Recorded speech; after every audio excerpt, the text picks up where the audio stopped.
Well, hello again, guys. It's me, Athena, in the car. On my way to work again. Only 2 weeks until my spring break. Hallelujah! It is gorgeous now. Suddenly, everything in my world has burst into bloom. And we have cherry blossoms all over the place in my area. And it's just gorgeous. I love it. I am not gonna lie, it's beautiful. Today's video is going to focus on self-care. What really is self-care? Is it a pedicure? Is it a bubble bath? Is it spoiling yourself and treating yourself? Maybe for some people in some situations, sure. If you're just physically tired, ooh, there's some brightness. Hello. If you're just tired in your body, I think a bubble bath and a little bit of partaking in your favorite food or drink, sure, that is great for self-care. But if you are needing soul care, I don't think a bubble bath's enough. I am seeing so many spots now because of Mr. Bright Sun. If what you need is deep down comfort in your soul because you've been emotionally exhausted or taxed from life, I think it takes more than a bubble bath and overindulging in a treat. I think actually some of that can, especially the consuming of food and drink, I think that can actually end up causing more harm depending on how much you do it. I'm going to just list a few things that have really helped me recently in my life in the last year, but definitely in the last 7 months. My life has been a little shitty at home. I've mentioned it in a few of the recent videos, but especially if you go back to October when I started putting some work on the situation and in order to make changes. It's just been on freaking going. I've tried a lot of things to help myself deal with it. I've tried magic, I've tried re-listening to books, Eckhart Tolle and Brene Brown. Some of the ones that have really helped me in the past, I've been re-listening to those with some success. But I'm gonna tell you the number one thing that finally has helped. The opportunity arose and I struck at that moment. I finally said everything I have been biting my tongue about for the past year. I wrote a 2-page front and back letter to somebody. I try to keep emotion out of it. I just stated the facts. And I didn't need to add emotion to it. The facts are pretty dramatic on their own without my editorial comments, which are vast and colorful. I was terrified, but I wrote it all out, stuck it in a letter, put the letter in the path of the person who it was to, and then just sort of, that's it. It's there. It's out. I will tell you, that night after I finally got all my words out there, there was a calm before the storm, or the eye of a hurricane, however you want to look at it. I had a blissful night, an incredibly happy day following, and then the next day, shit started hitting all the fans. All the fans were shit covered, and that's okay. I handled that quite well also. I gotta tell you, I'm pretty damn impressed with myself. After avoiding and pleasing, didn't shed one tear, didn't have any real regrets. I'm not sorry for anything I said because it needed to be said.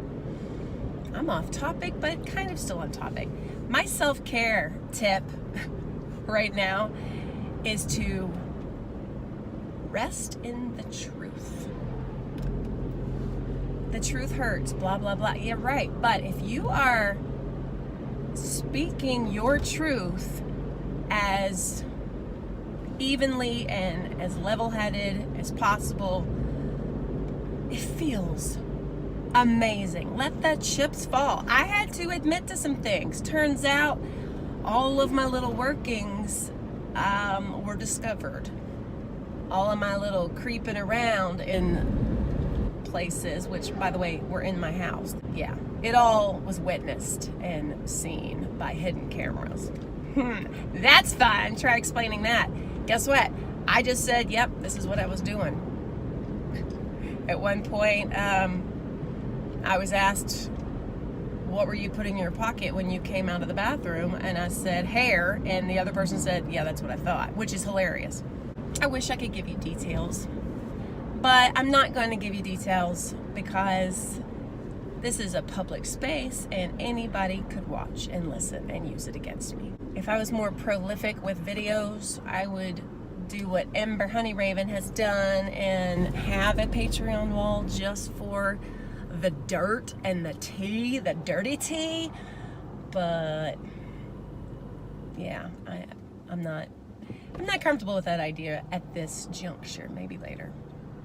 My second tip for true self-care, besides taking responsibility and telling the truth, the utter truth and nothing but the truth, is sleep. I've said it before, I will say it again. Turning off media and going to sleep as early as possible. It's incredible. I haven't slept well in a long time. Partly health issues and partly stress issues. This last week, since I finally spoke my piece, I have slept better. In fact, when my little Fitbit tracks my sleep, and the average for last week was more than 7 hours, which, Lord, people, I haven't had an average like that, I don't know, decades. I don't know how long it's been. I don't know what else I can say about sleep other than if you haven't been giving yourself enough sleep in a while, try it. You'll be shocked. I spent so many years sleep deprived and usually hungover that I just really didn't realize how horrible I felt and that I could actually feel much better than that. For me, when I'm fully rested, life does not seem as overwhelming as when I'm tired. And, you know, your immune system is stronger. You're less likely to pick up every damn cold. I do notice there's a pattern when I get severely sleep deprived. I always get sick. It's strange. And then I guess my third tip for self-care, fill your mind with constructive things. When you start realizing your media is bringing you down, turn it off for a while. I stopped watching the news eons ago. Important news gets to me. I do listen to a podcast that I enjoy for a lighthearted-ish update on what's happening in current events. It's called the Daily Zeitgeist. If you're not Democratic, you would hate it. It's definitely leans that direction. I love it. It's hilarious, yet I still hear the depressing part of news with their spin, and it's entertaining. So I stay informed without watching the damn news because I hate. Why? No. I feel like for myself, it's unhealthy to sit and watch, just let all the negativity and the hate just pour into me. As an empath, I can't allow myself to absorb all that crap. Read or listen to books that are entertaining. I really am entertained by improvement books. I don't think I like self-help, but best life kind of books. Again, all of Brene Brown's books are phenomenal. I recently re-listened to The Power of Vulnerability, I believe it was the name. I have like all of her books, but I re-listened to it and I love it. I love it. As mentioned, I've been re-listening to Eckhart Tolle's A New Earth. I can only listen to his in small doses because he is very monotone and I daydream sometimes when I'm listening to it. I did read that physical copy of that book years ago when he was on Oprah and they had their weekly chapter by chapter talk about it. She just recently aired all of those on her podcast. She has 2 podcasts, in case you don't know. She is my guru goddess, so I love her. If you like Harry Potter, please explore Harry Potter and the Sacred Text podcast. I have mentioned it so many times, I think, on my videos. It's one of the best podcasts out there, in my opinion. There's a few podcasts that I feel that way about. This one is so professional yet fun.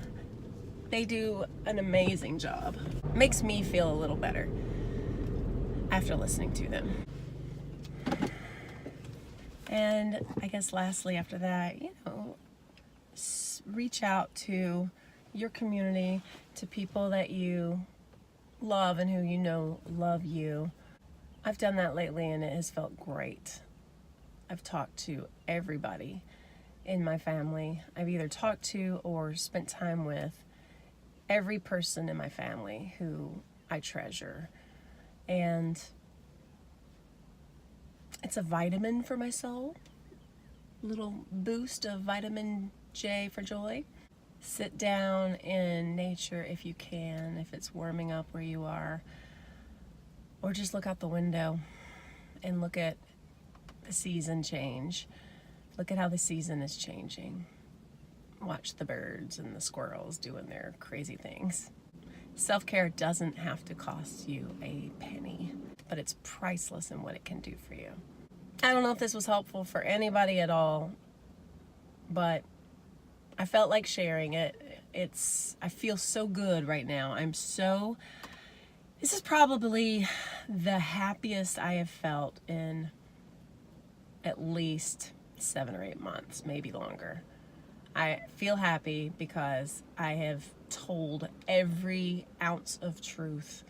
I have no secrets. I have no thoughts in my head that I'm keeping to myself anymore, because sitting on that bullshit was really eating away at my joy. I guess it's that whole feeling of a weight off my shoulders now. So I let the chips fall where they may. They actually didn't fall quite as horribly as I thought they would. I will say I had to turn off my text messaging from one person in particular from Tuesday through Saturday, but that ended up being a wonderful thing because when we sat down on Saturday to have a conversation, both of us had cooled off enough that we could talk without screaming. We also chose to meet in a public place just in case, which was good. Oh well.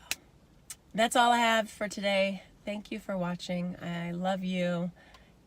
Hope you're enjoying the season and that it's either warming up or cooling off wherever you live. Take care, guys. Peace.